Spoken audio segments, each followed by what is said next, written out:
Halo guys, selamat bertemu kembali di Akur Channel. Kali ini Mimin akan menceritakan kelanjutan Donghua Nine Sons Martial Guard bagian ke-163.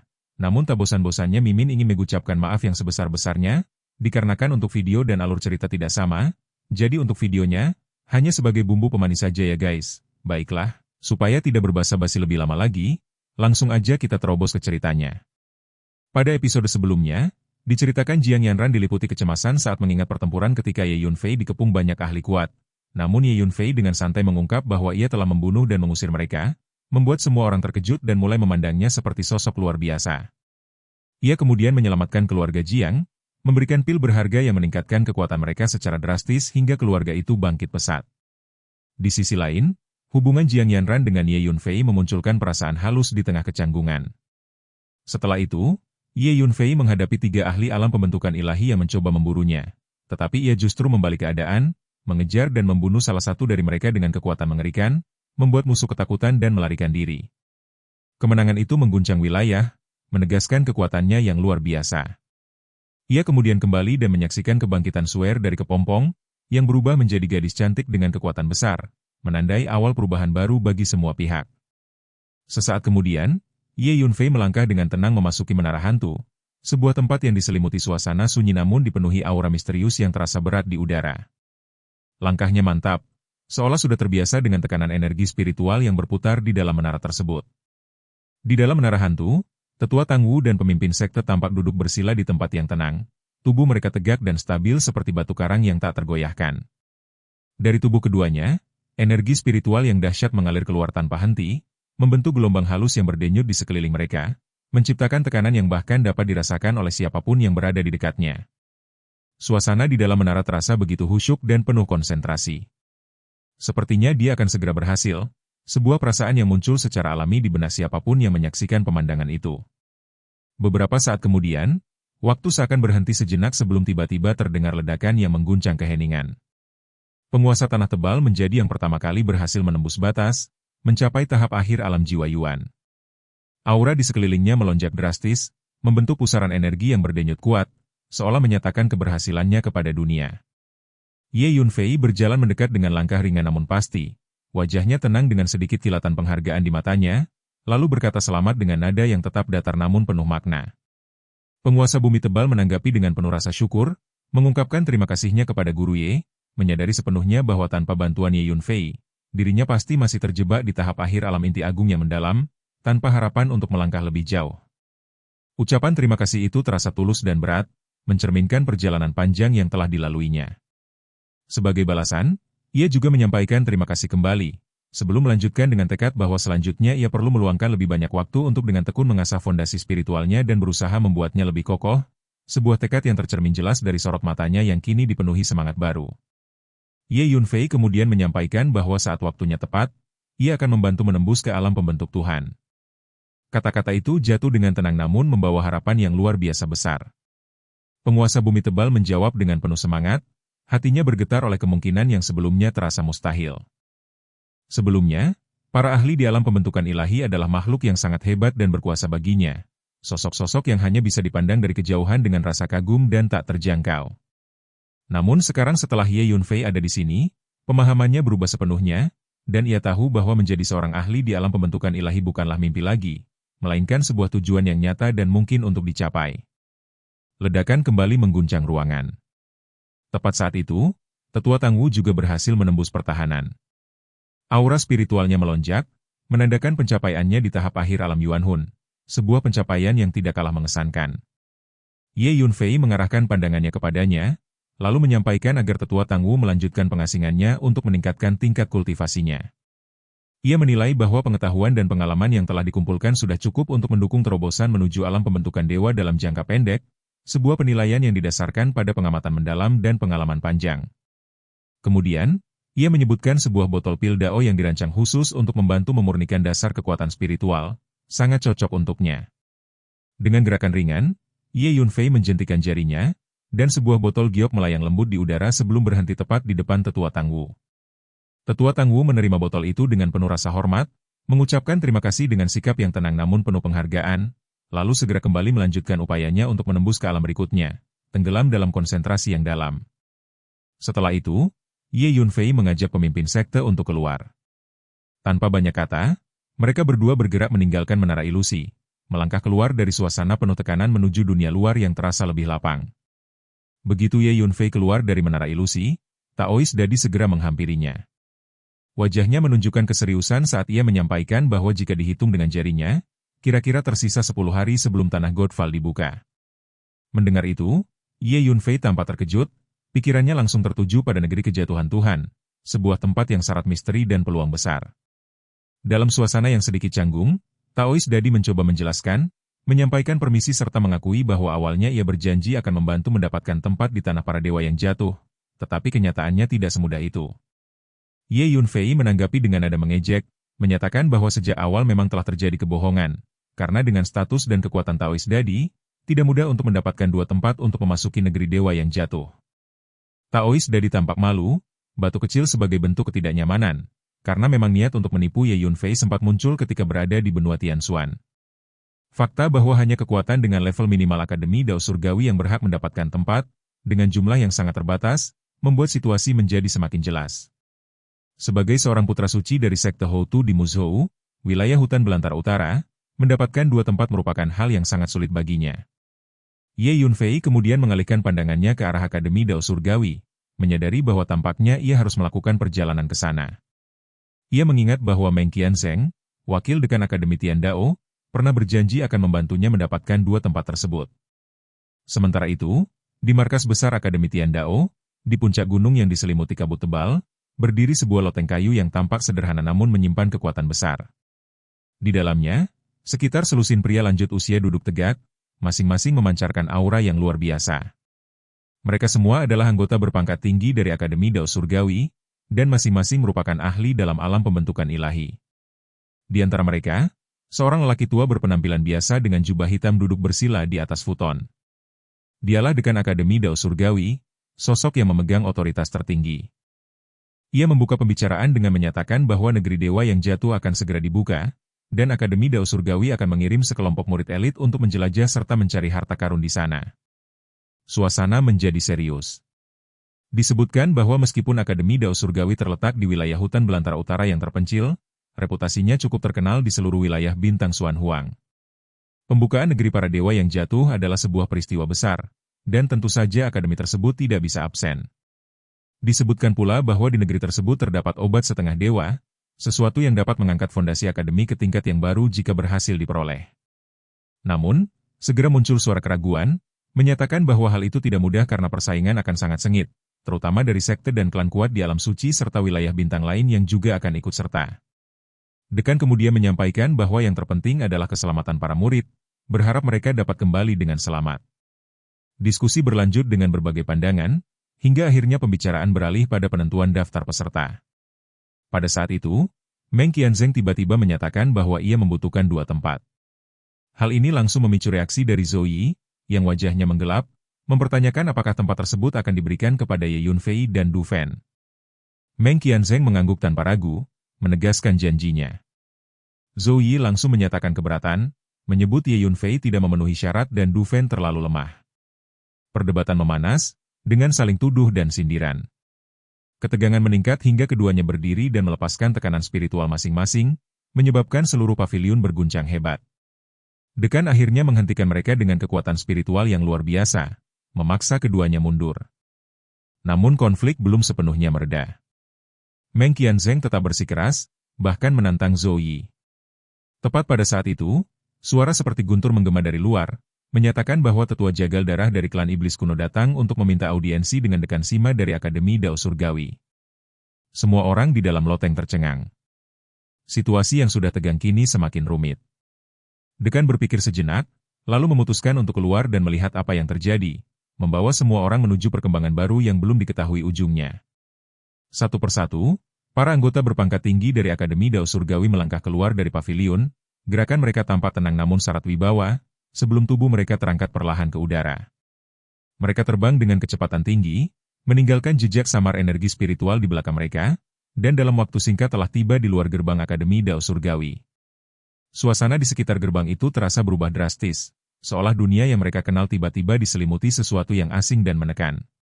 Di luar gerbang Akademi Dao Surgawi, Di tengah udara yang luas, kabut iblis mengepul dengan pekat, berputar perlahan seperti gelombang hitam yang tak berujung. Kabut itu menutupi langit dan menaungi bumi di bawahnya dengan bayangan besar, menciptakan kesan bahwa siang telah lenyap dan malam telah turun secara paksa. Cahaya matahari tertelan oleh kegelapan itu, menyisakan suasana mencekam yang membuat napas terasa berat. 6 iblis kuno menjulang tinggi berdiri di tengah kabut iblis yang mengepul. Sosok mereka tampak seperti pilar-pilar kehancuran yang berdiri kokoh di antara langit dan bumi. Masing-masing dari mereka melepaskan aura iblis yang kuat yang mengguncang langit dan bumi. Tekanan itu begitu dahsyat hingga seolah-olah ruang di sekitarnya tidak mampu menahannya. Energi hitam pekat berdenyut dari tubuh mereka, memancarkan kekuatan yang membuat siapapun merasa kecil di hadapan mereka. Keenamnya adalah ahli di alam pembentukan ilahi, sebuah fakta yang langsung disadari oleh para petinggi Akademi Dao Surgawi saat mereka merasakan gelombang kekuatan tersebut. Salah satunya berada di tahap akhir alam pembentukan ilahi, aura yang dipancarkannya paling dominan dan menekan. 2 di antaranya berada di tahap pertengahan alam pembentukan dewa, dengan kekuatan yang stabil namun tetap menakutkan. Sementara 3 lainnya berada di tahap awal alam pembentukan dewa, meskipun lebih lemah dibanding yang lain, tetap saja berada pada tingkat yang luar biasa tinggi. Dekan itu mengerutkan kening, ekspresinya menjadi serius saat pandangannya tertuju pada iblis kuno yang berdiri paling depan, sosok yang tampak sebagai pemimpin kelompok tersebut. Dalam sikap yang tetap tenang namun penuh kewaspadaan, ia bertanya mengenai alasan kedatangan penjagal darah ke Akademi Dao Surgawi mereka. Setan kuno itu tampak agak tua, wajahnya menyimpan jejak usia yang panjang, namun matanya merah darah, memancarkan tatapan yang mengerikan, seperti 2 bara api yang tak pernah padam. Aura di sekitarnya terasa lebih pekat dibanding yang lain, menunjukkan statusnya yang tidak biasa. Tetua Jagal Darah ini dikenal sebagai seorang ahli yang terkenal di antara ras iblis kuno. Statusnya hanya berada di urutan kedua setelah 3 Raja Iblis Besar, sebuah posisi yang cukup untuk membuat namanya ditakuti di seluruh penjuru. Di seluruh alam bintang Xuan Huang, dia dikenal sebagai monster tua yang kejam, sosok yang menanamkan rasa takut di hati banyak sekali pendekar bela diri. Konon, untuk menguasai ilmu sihir jahat, ia pernah membantai seluruh makhluk hidup di 3 negara kecil dalam satu malam, bahkan tidak menyisakan wanita dan anak-anak yang lemah dan tak berdaya. Kisah itu beredar luas, menjadi legenda kelam yang terus diingat oleh banyak orang. Tetua Blood Butcher angkat bicara, suaranya terdengar seperti suara burung hantu malam yang melengking, membawa kesan dingin yang menusuk. Ia menyampaikan bahwa dirinya telah bertemu dengan Dekan Sima dan datang kali ini atas perintah Raja Iblis Aoyue untuk meminta seseorang dari Akademi Dao Surgawi. Dekan itu tetap mempertahankan ketenangannya, meskipun tekanan di udara semakin berat, lalu menanyakan siapa yang ingin diminta oleh pihak tersebut. Tetua Blood Butcher kemudian menjelaskan bahwa orang itu bernama Ye Yunfei, berasal dari benua Tianxuan, dan telah bergabung dengan Akademi Tiandao sebagai murid. Ia juga menyebutkan bahwa Ye Yunfei pernah menghancurkan ratusan ribu pasukan ras iblis kuno di benua Tianxuan, menjadikannya musuh nomor 1 mereka. Oleh karena itu, mereka berharap Dekan Sima dapat menyerahkan Ye Yunfei kepada klan iblis kuno, dengan janji bahwa ras iblis kuno pasti akan membalas dengan setimpal. Dekan itu berpikir sejenak, ekspresinya tidak berubah, lalu menyampaikan bahwa Ye Yunfei memang seorang siswa dari Akademi Tiandao mereka. Namun, permusuhannya dengan ras iblis kuno tidak ada hubungannya dengan Akademi Dao Surgawi. Selain itu, Ye Yunfei saat ini tidak berada di Akademi. Jika mereka ingin berurusan dengannya, mereka dapat melakukannya sendiri tanpa datang meminta orang kepada Akademi. Kabut iblis di udara tampak bergetar pelan, seolah bereaksi terhadap jawaban tersebut. Tetua Blood Butcher mengeluarkan suara mencibir yang rendah, mengisyaratkan ketidakpuasan. Tiba-tiba, sesosok berjubah hitam muncul di langit yang jauh seperti hantu.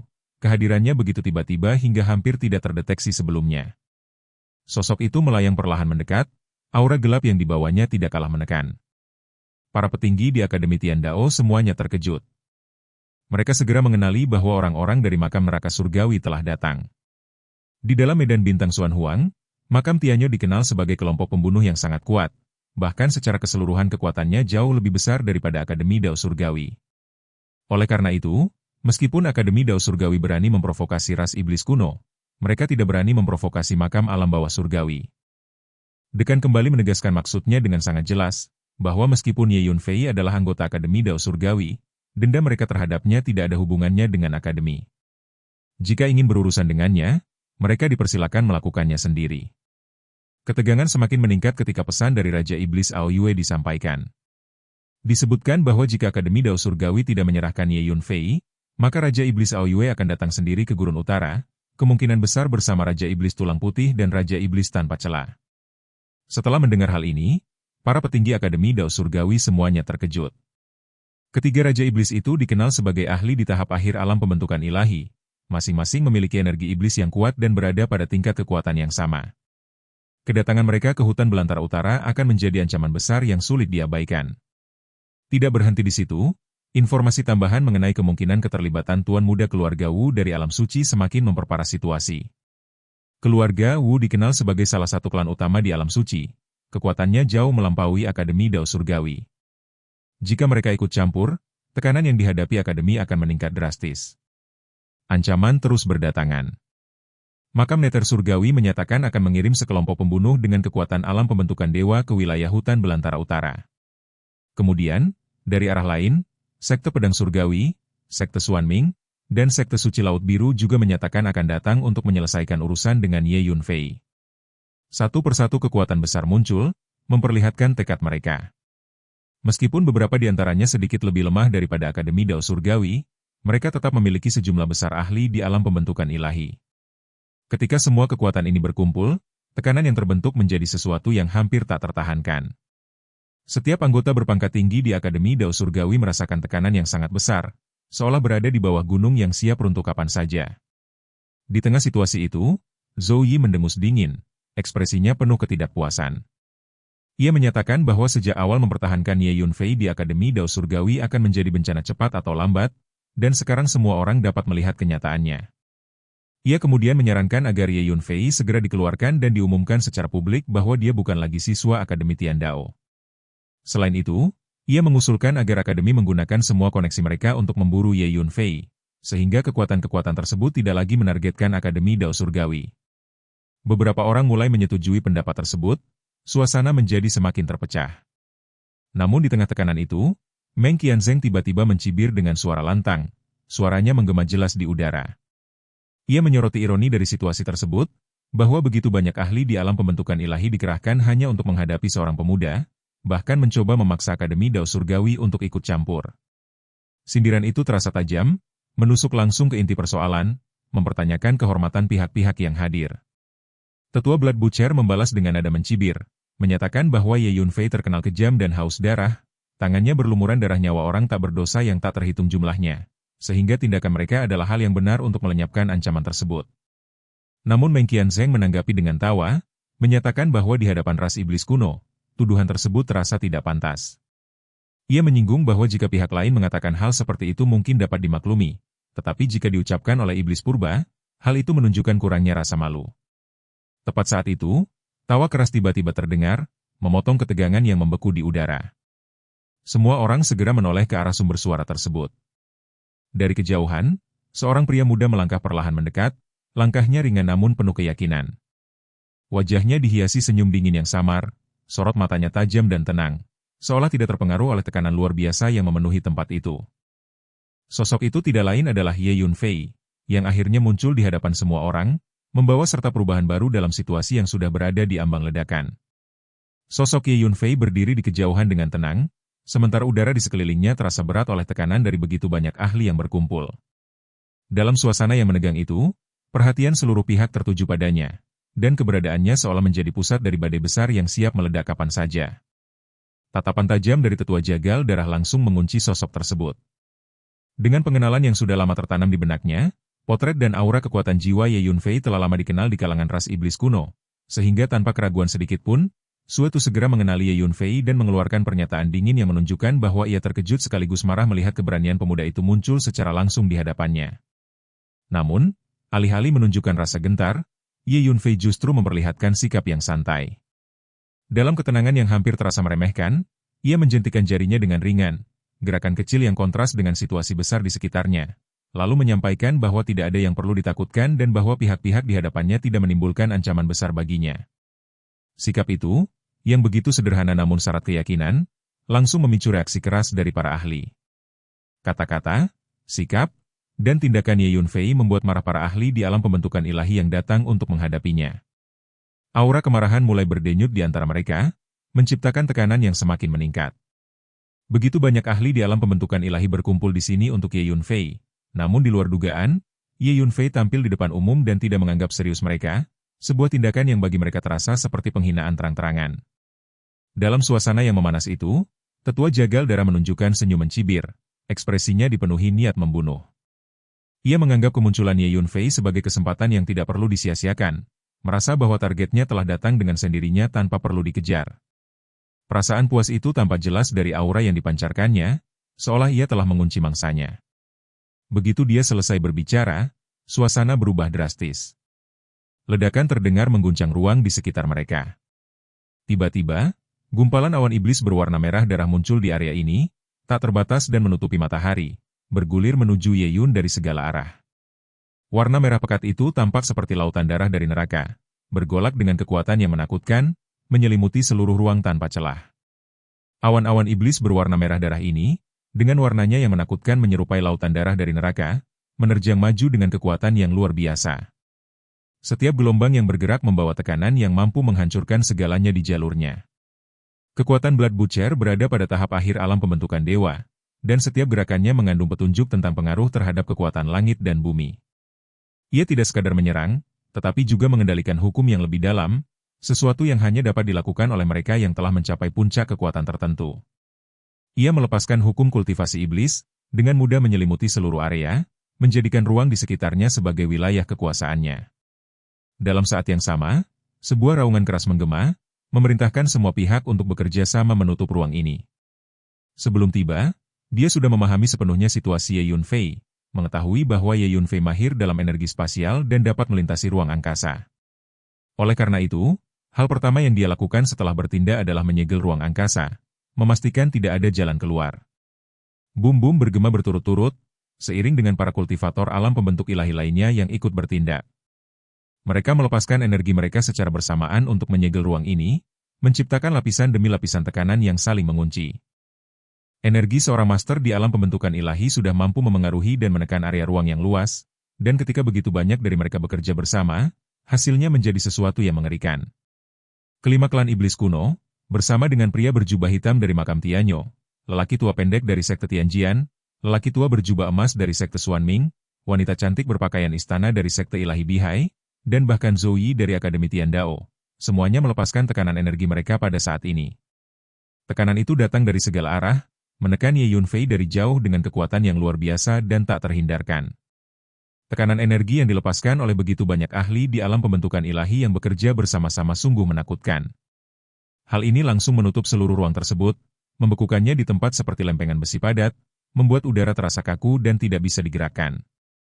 Ye Yunfei merasakan tubuhnya merosot, tekanan luar biasa itu memaksanya menekuk pinggang dan lututnya. Tulang-tulangnya mengeluarkan bunyi yang keras saat ia berusaha menahan beban tersebut. Namun, meskipun tubuhnya ditekan, sorot matanya tetap tajam. Melihat kondisi itu, Blood Butcher merasa sangat gembira. Ia melihat peluang untuk segera mengakhiri semuanya, dan perintah untuk bergerak dan menangkap Ye Yunfei segera muncul dengan penuh semangat. Namun, tepat pada saat itu, sesuatu yang tak terduga terjadi. Paf-paf terdengar berulang kali, dan kabut darah kental menyembur dengan cepat dari setiap pori di tubuh Ye Yunfei, menciptakan pemandangan yang mengejutkan. Dalam sekejap, kabut itu membentuk kepompong darah di sekeliling tubuhnya, melindunginya dari tekanan luar. Energi yang terpancar dari tubuh Ye Yunfei terus meningkat, melonjak dengan kecepatan yang mencengangkan. Ia sekali lagi melepaskan teknik disintegrasi darah esensi asal, sebuah teknik terlarang yang membawa kekuatan besar namun berisiko tinggi. Ye Yunfei kini menggunakan teknik rahasia terlarang para vampir ini dengan kecepatan yang semakin meningkat, menunjukkan penguasaan yang semakin matang terhadap kekuatan tersebut. Raungan menggema, dan sebuah roda berkilauan muncul dari belakang Ye Yunfei. Dari dalamnya, 9 binatang suci bergegas keluar bersamaan, meraung ke langit dengan kekuatan yang mengguncang jiwa. Aura yang luas, kuno, dan purba terpancar keluar, membawa nuansa zaman yang jauh melampaui masa kini. Teknik penghancuran darah esensi primal dan roda totem 9 istana muncul bersamaan, dua teknik rahasia agung yang saling melengkapi, menciptakan kekuatan yang luar biasa. Dalam satu gerakan cepat, Ye Yunfei bergerak, tubuhnya melesat dan menyatu ke dalam tubuh Kunpeng. Makhluk raksasa itu membentangkan sepasang sayapnya yang menjangkau langit, melepaskan energi spasial yang bergelombang sehingga menyebabkan seluruh ruang mulai berubah bentuk dan terdistorsi. Dengan efek gabungan dari dua teknik rahasia tersebut, Kunpeng akhirnya berhasil menembus ruang angkasa, menciptakan celah di dalam segel yang tampaknya tak tertembus. Namun serangan telah datang. Bum-bum kembali bergema, saat serangan dari para ahli di alam pembentukan ilahi menghujani Kunpeng dari segala arah. Jumlah serangan yang datang bersamaan begitu banyak hingga seluruh area dilanda kekacauan total. Serangkaian serangan mengerikan menerjang Kunpeng, menghantam tubuhnya yang besar dengan kekuatan yang menghancurkan. Namun pada saat itu, Kunpeng telah berhasil menembus ruang tertutup dan mulai menghilang ke kedalaman ruang angkasa. Beberapa serangan berhasil mengenainya, menyebabkan tubuhnya menjadi eterik dan hampir transparan, seolah-olah keberadaannya hampir terhapus. Namun, pada akhirnya, Kunpeng berhasil menghilang ke angkasa. Di kedalaman ruang itu, suara batuk terdengar. Paf paf paf, darah keluar dari mulut Ye Yunfei berulang kali, menandakan bahwa ia tidak sepenuhnya lolos tanpa luka. Ia merasakan beratnya serangan tadi, dan dengan senyum getir, ia mengakui bahwa tahap akhir dari alam pembentukan ilahi memang menakutkan. Dalam pertarungan barusan, Blood Butcher merupakan ancaman terbesar baginya. Jika Suetu tidak ikut campur, tidak satupun dari kultivator alam pembentukan ilahi tingkat awal atau bahkan tingkat menengah lainnya yang dapat melakukan apapun terhadapnya. Di tengah kondisi itu, Hu Miao yang berada di sisinya menunjukkan kekhawatiran, menanyakan keadaannya. Ye Yunfei meninggalkan Huangxiang di gua bawah tanah dan keluar bersama Hu Miao, dan sekarang ia menenangkan rekannya dengan sikap santai, menyatakan bahwa tidak perlu khawatir karena ia tidak akan mati. Meskipun lukanya cukup serius, itu bukanlah apa-apa dibandingkan dengan kesempurnaan agung tubuh kayu Kaisar Azur. Ia mengeluarkan beberapa pil penyembuhan dan menelannya, sementara tubuhnya terus dipulihkan oleh efek teknik tersebut. Dalam sekejap mata, luka-lukanya mulai sembuh dengan cepat, memperlihatkan ketahanan luar biasa yang dimilikinya. Sementara itu, di luar, semua orang menatap tempat Kunpeng menghilang, mencoba memastikan bagaimana keadaan Ye Yunfei. Ketegangan memenuhi udara, semua mata tertuju pada satu titik. Tiba-tiba, sebuah suara terdengar dari kejauhan. Semua orang terkejut, dan seorang ahli iblis kuno berteriak kaget ketika melihat Ye Yunfei muncul kembali. Ye Yunfei berdiri tinggi di langit, setidaknya belasan mil jauhnya dari kelompok itu, mengamati mereka dengan senyum dingin. Keberadaannya kembali membuat suasana semakin tegang. Reaksi keterkejutan muncul dari berbagai pihak, terutama dari pria tua bertubuh pendek dari sekte pedang surgawi yang tidak menyangka bahwa Ye Yunfei tampak baik-baik saja. Blood Butcher menatap Ye Yunfei dengan saksama menggunakan mata iblisnya yang tajam, wajahnya muram. Ia mulai menyadari bahwa pemuda ini bukan lawan yang bisa diremehkan. Dari kejauhan, Ye Yunfei memandang para ahli di alam pembentukan ilahi dan menyatakan dengan nada mengejek bahwa mereka semua bukan tandingannya. Kemarahan para ahli itu mencapai puncaknya, namun mereka tidak berdaya karena jarak yang memisahkan membuat tindakan mereka sia-sia. Frustrasi pun memenuhi hati mereka. Salah satu iblis kuno mencoba memancingnya, mempertanyakan keberaniannya dan menyinggung soal kepahlawanan. Namun Ye Yunfei dengan tenang membalas, menunjukkan ironi bahwa begitu banyak ahli di alam pembentukan ilahi bertarung melawannya yang hanya berada di tahap akhir alam inti agung. Kata-katanya membuat lawannya terdiam. Di tengah situasi itu, Zoe tiba-tiba mengalihkan arah dengan nada keras, mencoba menggunakan otoritasnya untuk memerintahkan Ye Yunfei kembali ke aula hukuman. Namun Meng Qianzheng langsung membela Ye Yunfei dengan marah, menolak tuduhan tersebut. Tatapan Ye Yunfei kemudian tertuju pada Zoe, dan dengan dingin ia menyatakan bahwa suatu hari nanti ia akan membunuhnya. Zoe membalas dengan amarah, menyebutnya delusi. Zoe kemudian mengadukan hal tersebut kepada dekan, menyatakan bahwa Ye Yunfei telah melakukan pelanggaran serius. Pada saat yang sama, Blood Butcher dan pihak lain juga mendesak dekan untuk menyerahkan Ye Yunfei. Dalam sekejap, semua mata tertuju pada dekan Akademi Dao Surgawi. Dekan berada pada tahap akhir dari alam pembentukan ilahi, namun kekuatan sejatinya tak terukur, setara dengan 3 Raja Iblis Agung. Bahkan Blood Butcher sendiri menyadari bahwa ia tidak memiliki peluang melawan dekan. Semua pihak berharap dekan akan bertindak.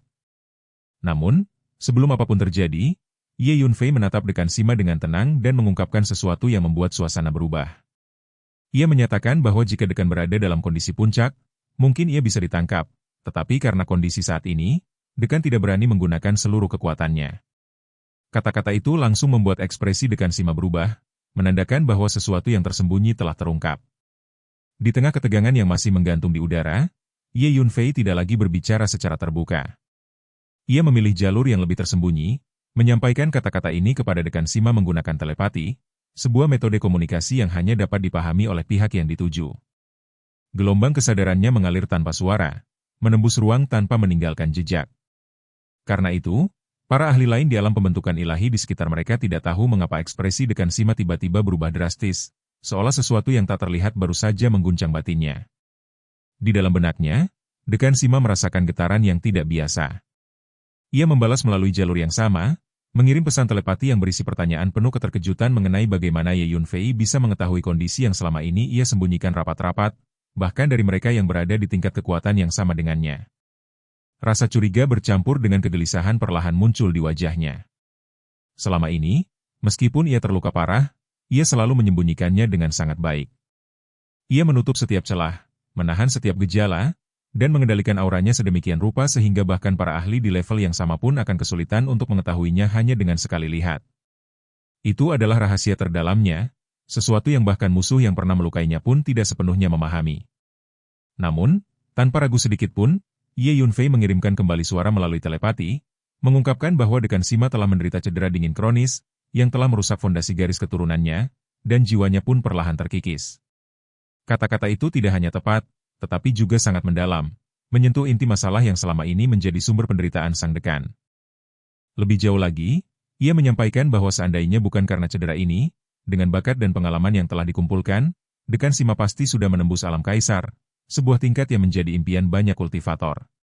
Pernyataan itu seperti menyingkap luka lama yang belum sembuh, membuat hati Dekan Sima bergetar hebat. Reaksi yang muncul tidak bisa disembunyikan sepenuhnya. Dekan Sima menatap Ye Yunfei dengan saksama. Sorot matanya berubah tajam, sementara hatinya bergejolak karena gejolak batin yang tidak bisa ditahan. Ia sadar sepenuhnya bahwa hanya dirinya sendiri yang benar-benar memahami seberapa parah cedera yang dialaminya. Bahkan mereka yang pernah melukainya pun tidak mungkin mengetahui rincian sedalam ini. Pertanyaan besar muncul di dalam benaknya, sesuatu yang sulit ia pahami. Sementara itu, para ahli lainnya di alam pembentukan ilahi mulai menyadari perubahan itu. Mereka melihat ekspresi Dekan Sima berubah drastis dan tahu bahwa pasti ada sesuatu yang telah terjadi, meskipun mereka tidak mengetahui apa penyebabnya. Beberapa di antaranya, termasuk Zhou Yi dan para eksekutif senior lainnya, mengajukan pertanyaan, mencoba memahami situasi yang tiba-tiba berubah. Namun, perhatian Dekan Sima sepenuhnya terfokus pada Ye Yunfei, dan dia sama sekali mengabaikan mereka. Dunia di sekitarnya seolah meredup, hanya menyisakan percakapan sunyi yang berlangsung di antara dua pikiran. Ye Yunfei kembali melanjutkan, menyampaikan bahwa cedera yang telah tertunda begitu lama itu akan membawa konsekuensi yang tak terbayangkan jika tidak segera ditangani. Ia menambahkan bahwa paling lama dalam 100 tahun, hidup Dekan Sima akan berada dalam bahaya, sebuah peringatan yang terdengar seperti vonis waktu yang tak terelakkan. Mendengar hal itu, Dekan Sima terdiam lama. Tatapannya tidak lagi sekadar tajam, tetapi juga berat, seolah menimbang setiap kemungkinan yang ada. Akhirnya, ia menghela napas pelan, mengakui bahwa akan sulit untuk menyembuhkan cedera tersebut, sebuah pengakuan yang datang dari pengalaman panjang dan berbagai upaya yang telah ia lakukan selama ini. Namun Ye Yunfei tidak menunjukkan keraguan. Ia menyampaikan bahwa hal itu tidak sulit, tetapi juga tidak mudah. Jika semua tanaman obat yang dibutuhkan dapat dikumpulkan, maka proses penyembuhan akan menjadi mungkin. Nada suaranya tetap tenang, seolah ia berbicara tentang sesuatu yang sudah berada dalam kendalinya. Kata-kata itu seperti kilatan cahaya di tengah kegelapan bagi Dekan Sima. Ia hampir tidak dapat menahan kegembiraan yang tiba-tiba muncul di dalam dirinya. Selama bertahun-tahun, ia hidup dalam bayang-bayang luka yang terus menggerogoti tubuh dan jiwanya, selalu diliputi ketakutan akan masa depan yang tidak pasti. Ia segera menanyakan jenis obat yang dibutuhkan, bahkan sempat mempertanyakan apakah obat Dao tingkat 4 sudah cukup. Dalam wilayah hutan belantara utara, obat-obatan Dao tingkat 4 dan pil Dao tingkat 4 sudah termasuk di antara ramuan dan pil kelas atas, sesuatu yang sangat berharga. Namun jawaban Ye Yunfei tegas. Ia menyampaikan bahwa itu tidak cukup. Setidaknya diperlukan obat Dao tingkat 5 untuk memurnikan pil Dao tingkat 5 yang sesuai agar dapat menyembuhkan luka tersebut. Standar yang disebutkan jauh lebih tinggi, membuat Dekan Sima sedikit mengerutkan kening. Bagi Akademi Dao Surgawi, obat-obatan Dao tingkat 5 sangat berharga dan tidak mudah didapatkan. Itu bukan sesuatu yang bisa diperoleh dengan mudah, bahkan bagi kekuatan besar sekalipun.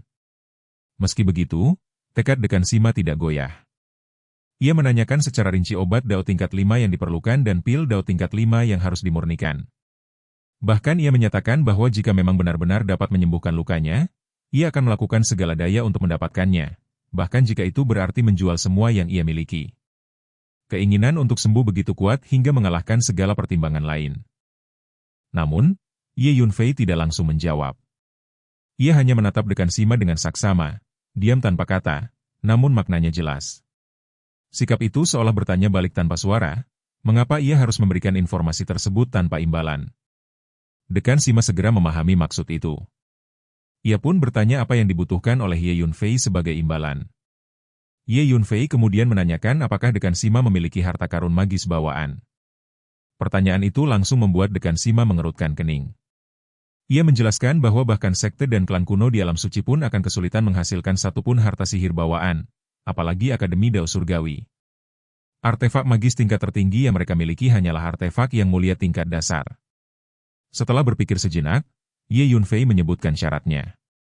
3 artefak suci tingkat utama dan 2 slot untuk memasuki negeri para dewa yang jatuh, ditambah sejumlah kristal spiritual dan rempah-rempah.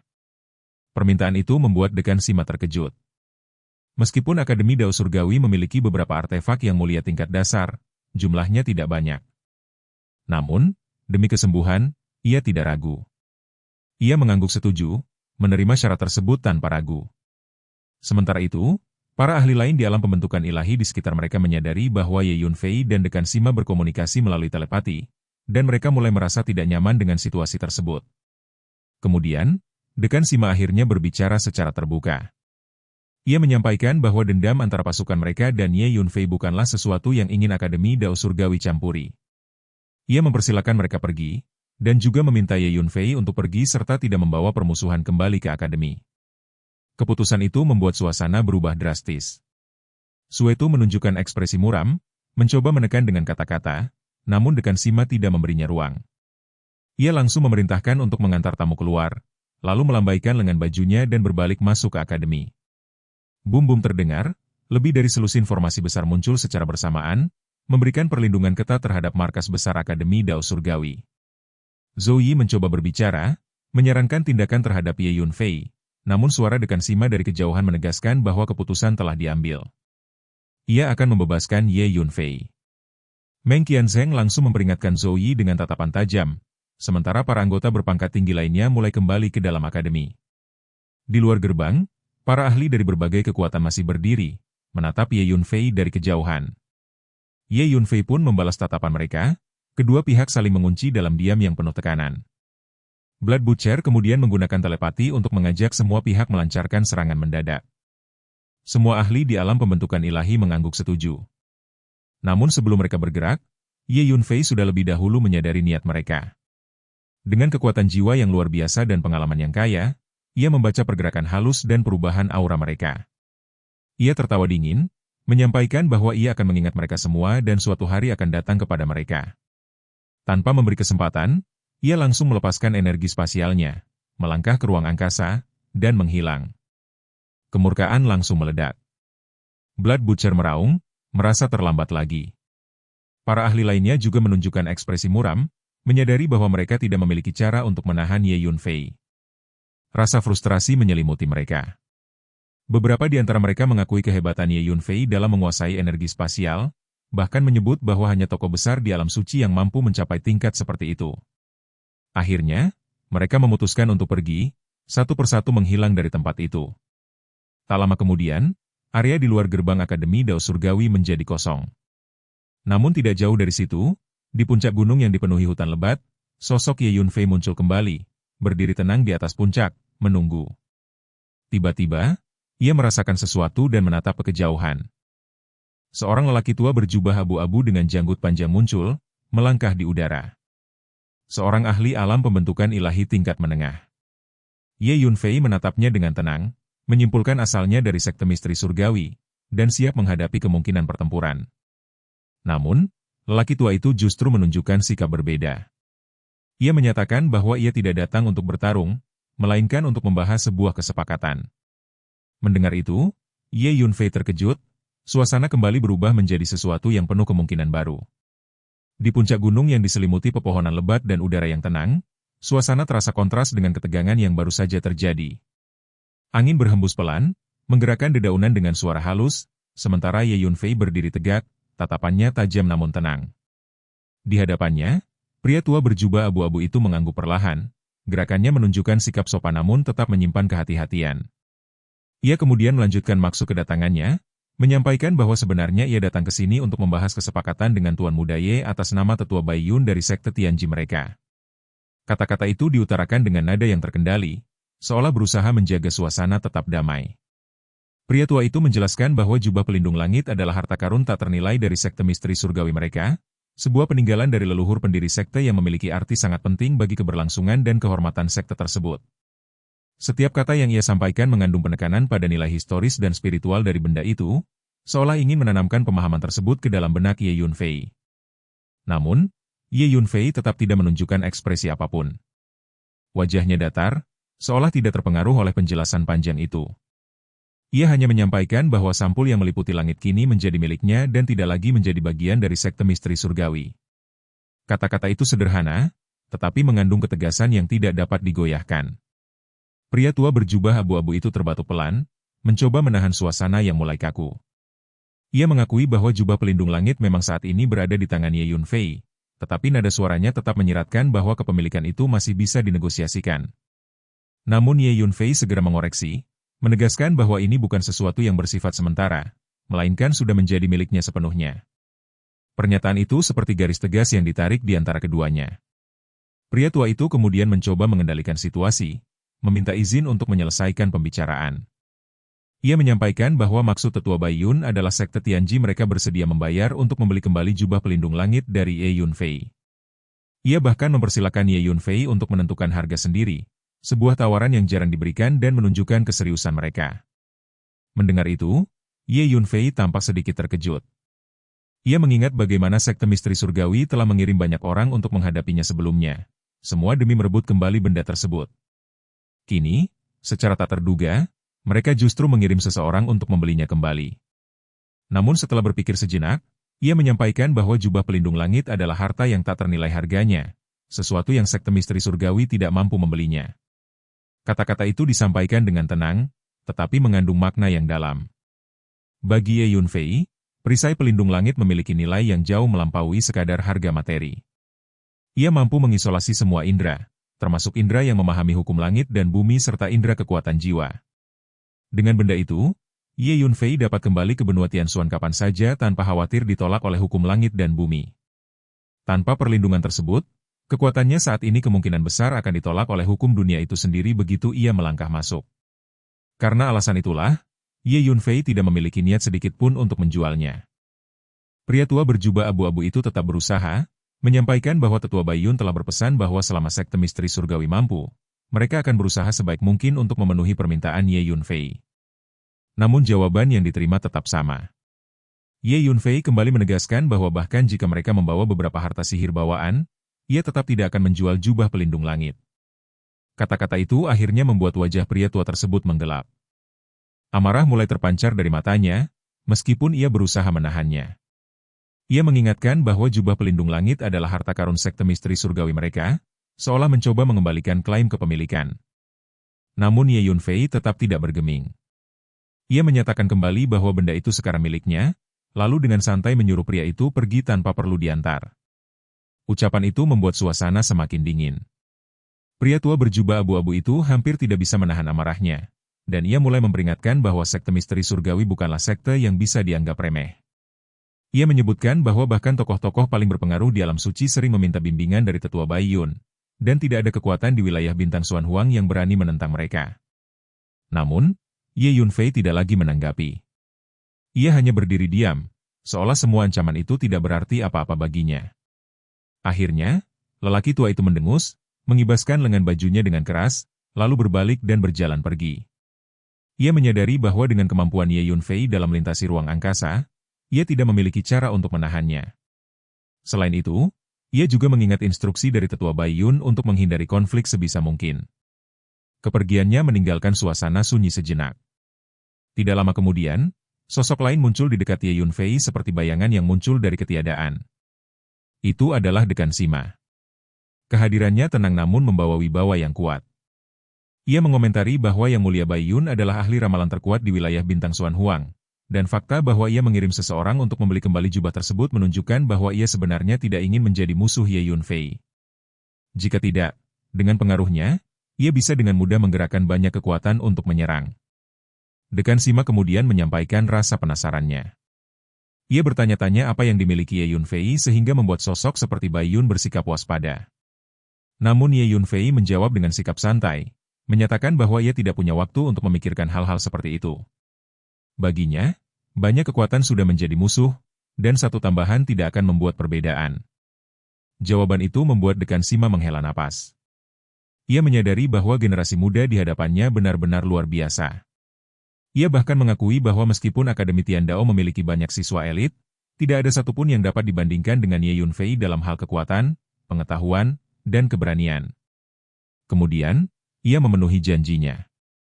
Dengan satu gerakan, ia mengeluarkan cincin spasial yang berisi 3 artefak suci tingkat dasar. 2 cincin lainnya berisi kristal spiritual dan ramuan herbal. Ketiga cincin itu melayang di depan Ye Yunfei. Ye Yunfei memeriksa isi cincin tersebut dengan kekuatan jiwanya, merasakan setiap detail di dalamnya, lalu mengangguk, menyatakan bahwa semuanya sudah sesuai. Ia kemudian mengingatkan tentang 2 tempat untuk memasuki negeri para dewa yang jatuh. Dekan Sima menjamin bahwa ia akan menepati janjinya. Sebagai balasan, Ye Yunfei memberikan lembaran giok yang berisi daftar obat Dao tingkat 5 dan resepnya. Dekan Sima segera membacanya dengan penuh perhatian. Saat membaca tentang pil permajaan 6 harmoni agung, tubuhnya sedikit gemetar karena kegembiraan. Napasnya menjadi lebih berat, dan harapan yang selama ini hampir padam kembali menyala. Penjelasan rinci dalam giok tersebut membuatnya yakin bahwa pil itu memiliki efek luar biasa terhadap lukanya. Dengan penuh harap, ia menatap Ye Yunfei, mencari kepastian. Jawaban yang diterimanya sederhana namun tegas, bahwa pil itu dijamin dapat menyembuhkan penyakitnya. Dekan Sima segera mengangguk penuh semangat dan menyimpan giok tersebut dengan hati-hati. Namun ia kemudian menyadari masalah lain. Tidak ada ahli alkimia Dao tingkat 5 di wilayah hutan belantara utara. Ia mungkin harus pergi ke alam suci untuk meminta bantuan, sesuatu yang tidak mudah karena para ahli alkimia di sana dikenal arogan. Ia sempat ragu, tetapi akhirnya menunjukkan tekad kuat untuk mencoba apapun demi kesembuhan. Melihat itu, Ye Yunfei hanya tersenyum kecil. Baginya, memurnikan pil tingkat tinggi bukanlah hal sulit, tetapi ia memilih untuk tidak mengungkapkannya. Setelah semuanya selesai, Dekan Sima mengingatkan bahwa tersisa 12 hari sebelum negeri para dewa yang jatuh dibuka. Ia juga menyarankan agar Ye Yunfei bersembunyi di akademi untuk sementara waktu.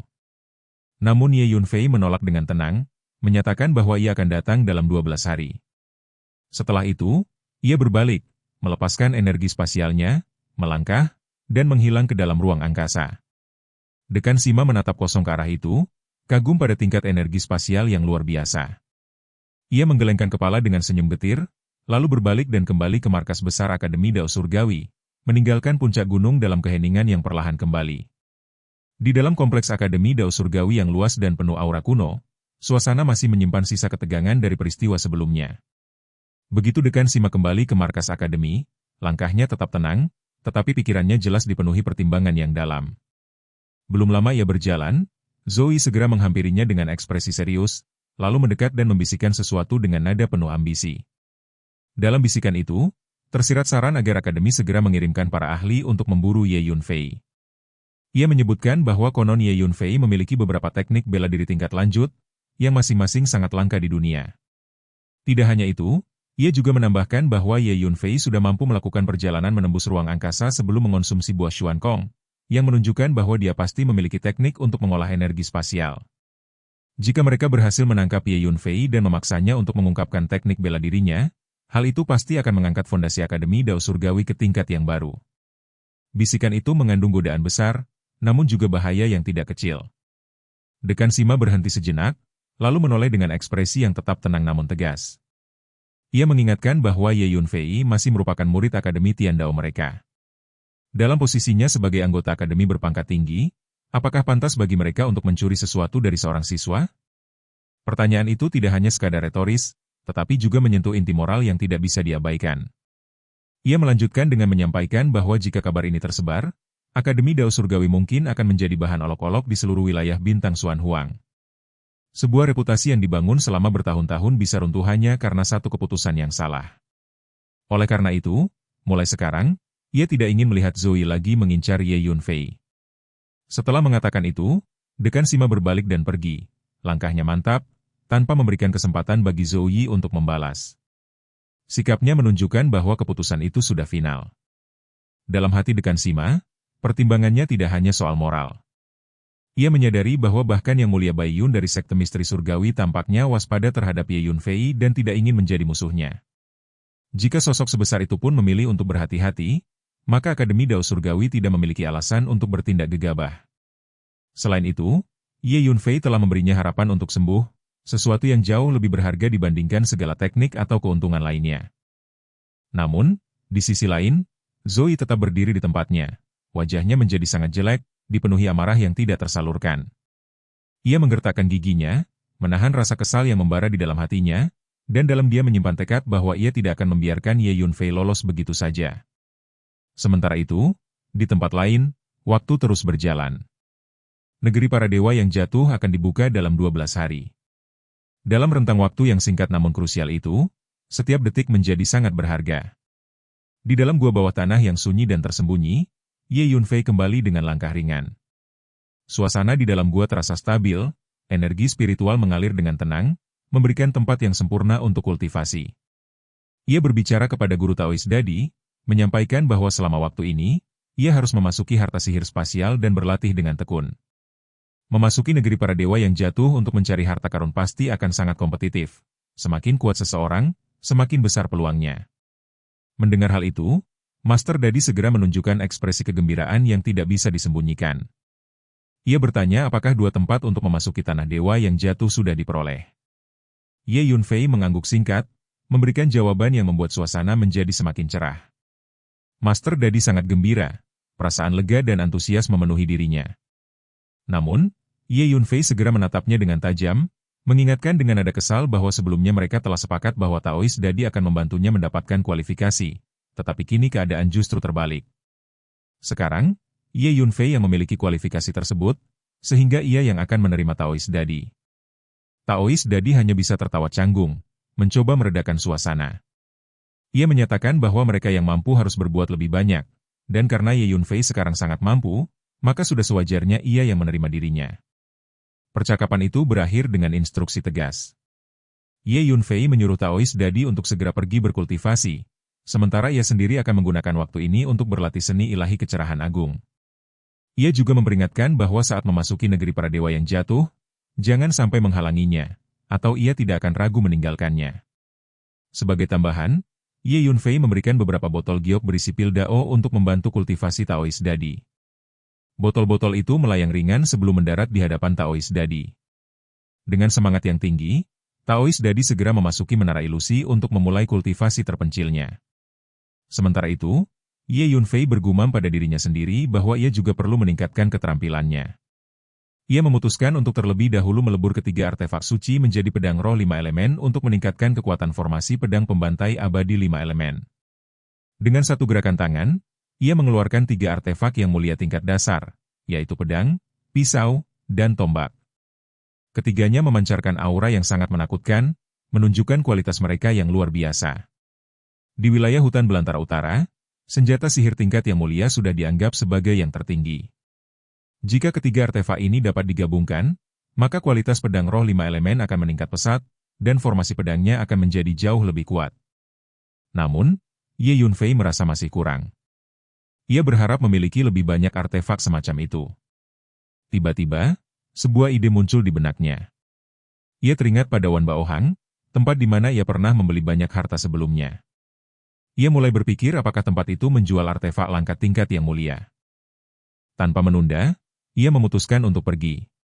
Setelah memurnikan sejumlah pil dao di menara ilusi, Ye Yunfei meninggalkan gua bawah tanah dan menuju kota batu. Setibanya di Wan Baohang, Tetua Feng segera menyambutnya dengan antusias. Kesepakatan sebelumnya telah membawa keuntungan besar bagi Wan Baohang, sehingga Ye Yunfei dianggap sebagai pelanggan VIP. Tanpa basa-basi, Ye Yunfei langsung menanyakan apakah mereka menjual harta sihir tingkat yang mulia. Pertanyaan itu membuat Tetua Feng terkejut. Ia menjelaskan bahwa harta sihir tingkat tersebut sangat berharga dan biasanya hanya dimiliki oleh kekuatan besar. Bahkan Wan Baohang sendiri tidak menjualnya secara bebas, karena itu merupakan bagian dari warisan mereka. Namun, Jika seseorang memiliki harta dengan nilai setara, mungkin saja transaksi bisa terjadi. Mendengar itu, Ye Yunfei mengeluarkan sebuah botol giok. Saat dibuka, sebuah pil dao harum melayang keluar. Tetua Feng segera memeriksanya dan langsung terkejut, karena itu adalah pil dao tingkat 5. Tidak berhenti di situ, 9 pil lainnya muncul, memenuhi udara dengan aroma yang memabukkan. Total 10 pil dao tingkat 5. Tetua Feng semakin terkejut, karena pil semacam itu sangat langka. Namun Ye Yunfei belum selesai. Ia mengeluarkan 5 botol lagi, berisi total 50 pil tambahan. 60 pil dao tingkat 5. Jumlah yang luar biasa itu membuat Tetua Feng merasa seolah sedang bermimpi. Pil tersebut dikenal sebagai pil naga melayang, yang mampu meningkatkan peluang terobosan secara drastis, bahkan hingga 10 kali lipat untuk alam pembentukan ilahi. Tetua Feng sangat gembira dan segera berjanji akan membantu menukar pil tersebut dengan artefak tingkat tinggi. Ia segera memerintahkan pelayanan terbaik untuk Ye Yunfei, lalu pergi dengan membawa 6 botol giok tersebut. Di dalam ruang belajar yang tersembunyi, seorang pria parubaya berjubah kuning memandang botol-botol itu dengan serius. Tetua Feng berdiri di sampingnya, menunggu keputusan. Ketika ditanya tentang identitas Ye Yunfei, Tetua Feng hanya bisa menggeleng, menjelaskan bahwa ia tidak dapat melihat sifat asli pemuda itu karena selalu disembunyikan dengan teknik rahasia. Suasana menjadi hening, sementara keputusan besar akan segera diambil. Setiap kali Ye Yunfei datang ke Wan Baohang, dia akan menggunakan 1000 transformasi untuk mengubah penampilan dan aura kekuatan jiwanya, sebuah teknik yang membuat sosoknya selalu tampak berbeda dari kunjungan sebelumnya. Dengan cara itu, identitas aslinya benar-benar tersembunyi, bahkan dari pengamatan tajam Tetua Feng. Karena itu, hingga saat ini, Tetua Feng belum pernah melihat wajah asli Ye Yunfei, dan semua kesan tentang pemuda itu hanyalah bayangan yang berubah-ubah. Jika tidak demikian, mengingat ketenaran Ye Yunfei yang telah menyebar luas di berbagai wilayah, Wan Baohang pasti sudah mengetahui identitas aslinya. Nama Ye Yunfei bukan lagi sesuatu yang asing di dunia kultivasi, dan keberadaannya telah menarik perhatian banyak kekuatan besar. Di dalam ruang belajar yang tersembunyi di balik lapisan formasi, pria parubaya berjubah kuning berdiri diam, pikirannya berputar cepat. Ia menyadari bahwa hanya ada sedikit orang di seluruh alam bintang Xuan Huang yang mampu menghasilkan 60 pil dao tingkat 5 sekaligus. Kemungkinan-kemungkinan mulai muncul dalam benaknya, satu demi satu, seperti bayangan yang saling bertumpuk. Ia mulai mempertimbangkan apakah Ye Yunfei mungkin adalah murid inti dari salah satu kekuatan tertua di alam suci, atau bahkan murid langsung dari seorang guru alkimia terkemuka di wilayah tersebut. Jika memang demikian, maka posisi pemuda itu jelas bukan sesuatu yang bisa diremehkan. Dalam pemikiran yang penuh kehati-hatian itu, ia menyimpulkan bahwa jika benar Ye Yunfei memiliki latar belakang seperti itu, Wan Baohang sama sekali tidak boleh menyinggung perasaannya. Sebaliknya, mereka harus melakukan segala yang mereka bisa untuk menyenangkan hatinya, menjadikannya sekutu, bukan musuh. Ia kemudian memberikan instruksi kepada Tetua Feng, menyatakan bahwa mulai sekarang, mereka harus mencari cara untuk mengungkap identitas asli Ye Yunfei. Jika pemuda itu memang memiliki latar belakang yang sangat berpengaruh, maka Wan Baohang harus berusaha keras untuk mengambil hatinya. Namun Tetua Feng, yang berdiri di sampingnya, mengajukan pertanyaan tentang kemungkinan lain. Ia bertanya bagaimana jika Ye Yunfei tidak memiliki koneksi yang kuat. Pertanyaan itu membuat pria berjubah kuning itu kembali berpikir. Ia menyadari bahwa jika Ye Yunfei tidak memiliki latar belakang yang kuat, maka ada sesuatu yang sangat tidak wajar dengan kemampuannya memproduksi begitu banyak pil dao tingkat 4 dan 5. Ia mulai menduga bahwa Ye Yunfei mungkin telah menemukan harta karun yang luar biasa, sesuatu yang memberinya kemampuan tersebut. Jika dugaan itu benar, maka situasinya akan berubah drastis. Dalam pikirannya, pemuda itu hanyalah seorang junior yang tidak berhak memiliki harta sebesar itu. Senyum tipis muncul di wajahnya, penuh makna yang tidak sepenuhnya baik. Ia menyimpulkan bahwa untuk saat ini, mereka tidak boleh bertindak gegabah. Mereka harus terlebih dahulu mencari tahu identitas dan latar belakang Ye Yunfei sebelum mengambil langkah selanjutnya. Tetua Feng mengangguk, menerima instruksi tersebut, lalu menyatakan bahwa ia akan segera pergi untuk membeli barang-barang yang dibutuhkan oleh Ye Yunfei. Namun, tanpa mereka sadari, di luar ruang belajar, di sebuah sudut yang tersembunyi di balik bayangan, Ye Yunfei berdiri diam. Ia menyaksikan semua percakapan itu tanpa terdeteksi, aura dan keberadaannya sepenuhnya tersembunyi oleh teknik yang ia kuasai. Ia bergumam dalam hati bahwa Wan Baohang masih menyimpan niat buruk terhadapnya. Sebenarnya, sejak awal, Ye Yunfei sudah waspada. Nilai 60 pil dao tingkat 5 terlalu berharga, dan ia tahu bahwa tidak seorang pun di seluruh wilayah bintang Xuan Huang akan tetap acuh tak acuh terhadapnya. Karena itu, ia diam-diam mengikuti Tetua Feng melalui ruang angkasa, mengamati setiap langkahnya untuk memastikan tidak ada pengkhianatan. Tanpa diduga, ia justru menyaksikan rencana tersembunyi tersebut. Dalam hatinya, Ye Yunfei mencibir. Ia menyadari bahwa jika Wan Baohang berani melangkah terlalu jauh, ia tidak akan ragu untuk menghancurkan seluruh tempat itu. Setelah itu, sosoknya perlahan menghilang ke dalam ruang angkasa, meninggalkan bayangan tanpa jejak. Setengah hari kemudian, Tetua Feng kembali ke ruang tamu kecil, membawa hasil dari perjalanannya. Ia mengeluarkan sebuah cincin spasial dan menyampaikan bahwa di dalamnya terdapat 16 artefak berharga. Ye Yunfei mengambil cincin itu, merasakannya dengan kekuatan jiwanya, memastikan setiap detail yang ada di dalamnya, lalu mengangguk dengan tenang. Ia menyatakan bahwa semuanya sudah sesuai. Tanpa banyak bicara, ia berbalik dan pergi. Tetua Feng sempat mencoba menghentikannya dengan memanggil dari belakang, tetapi Ye Yunfei sudah melangkah menjauh. Beberapa saat kemudian, di pegunungan dekat kota batu, suasana menjadi jauh lebih sunyi. Langit luas membentang, dan angin bertiup ringan di antara pepohonan. Ye Yunfei berjalan sendirian, tangan di belakang punggung, langkahnya santai seolah tidak ada beban. Namun, beberapa kilometer di belakangnya, 5 pria bertopeng diam-diam mengikuti. Kehadiran mereka tersembunyi, tetapi niat mereka jelas. Kelima pria bertopeng ini semuanya berada di tahap menengah alam Yuan Hun, tingkat kekuatan yang tidak bisa dianggap remeh. Mereka berdiskusi dengan suara rendah, menyepakati untuk menyerang bersama, menangkap Ye Yunfei, dan memaksanya mengungkap identitas serta latar belakangnya. Namun mereka juga diingatkan untuk berhati-hati, karena Ketua Serikat telah menginstruksikan agar mereka tidak membiarkan Ye Yunfei mengetahui siapa mereka sebenarnya. Dengan tekad itu, mereka mempercepat langkah, mengejar Ye Yunfei. Namun tiba-tiba, sesuatu yang tidak terduga terjadi. Sosok Ye Yunfei menghilang begitu saja. Para pria bertopeng itu terkejut, menyadari bahwa target mereka telah lenyap tanpa jejak. Mereka saling menatap, kebingungan mulai muncul. Pada saat itulah, sebuah suara tenang terdengar dari belakang mereka. Kelima pria itu langsung merasakan ketakutan, tubuh mereka menegang sebelum berbalik serentak. Di sana, tidak jauh dari mereka, Ye Yunfei berdiri dengan santai, tangan di belakang punggung, menatap mereka dengan senyum dingin. Salah satu pria bertopeng mencoba maju, hendak berbicara, namun sebelum sempat menyelesaikan kata-katanya, Ye Yunfei sudah bertindak. Dengan satu gerakan pikiran, ia melepaskan pedang jiwa surgawi. Serangan itu langsung menembus lautan jiwa targetnya. Pria bertopeng itu menjerit, tubuhnya ambruk, darah mengalir dari mulut dan hidungnya, tanda bahwa ia tidak akan bertahan.